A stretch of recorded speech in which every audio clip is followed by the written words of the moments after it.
గురజాల నియోజకవర్గానికి చెందిన వైసీపీ కార్యకర్త సాల్మాన్ హత్యపై మాజీ సీఎం వైఎస్ జగన్మోహన్ రెడ్డి తీవ్రంగా స్పందించారు. ఈ సందర్భంగా ఎక్స్ వేదికగా పోస్ట్ పెట్టారు.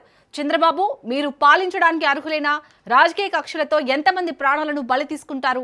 ముఖ్యమంత్రి పదవిలో ఉండి కూడా రెడ్ బుక్ రాజ్యాంగం, పొలిటికల్ గవర్నెన్స్ ముసుగులో ఇన్ని అరాచకాలకు పాల్పడతారా అని ప్రశ్నించారు. ఇక మీ కక్షల పాలన ఫలితంగా గురజాల నియోజకవర్గం పిన్నెల్లి గ్రామానికి చెందిన మా పార్టీ కార్యకర్త మందా సాల్మాన్ హత్యకు గురైన ఘటనపై మీరు ఏం సమాధానం చెప్తారని అన్నారు. అనారోగ్యంతో ఉన్న తన భార్యను చూడ్డానికి సాల్మాన్ సొంత గ్రామానికి వెళ్తే ఇనుప రాడ్లతో కొట్టి హత్య చేస్తారా అంటూ వైఎస్ జగన్ ఆగ్రహం వ్యక్తం చేశారు.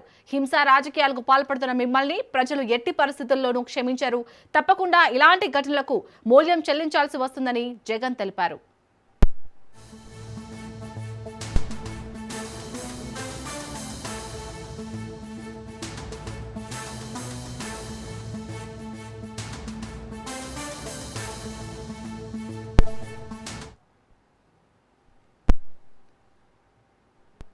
గురజాల నియోజకవర్గానికి చెందిన వైసీపీ కార్యకర్త సాల్మాన్ హత్యపై మాజీ సీఎం వైఎస్ జగన్మోహన్ రెడ్డి తీవ్రంగా స్పందించారు.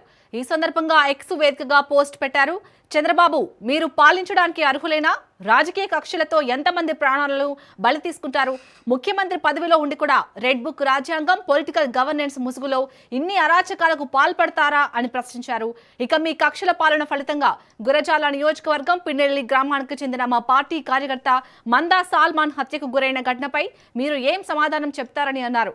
అనారోగ్యంతో ఉన్న తన భార్యను చూడడానికి సాల్మాన్ సొంత గ్రామానికి వెళ్తే ఇనుప రాడ్లతో కొట్టి హత్య చేస్తారా అంటూ వైఎస్ జగన్ ఆగ్రహం వ్యక్తం చేశారు.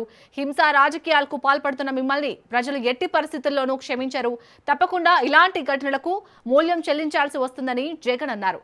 ఇక ఈ విషయానికి సంబంధించి పూర్తి డీటెయిల్స్ ని మా ప్రతినిధి రమేష్ అందిస్తారు. రమేష్,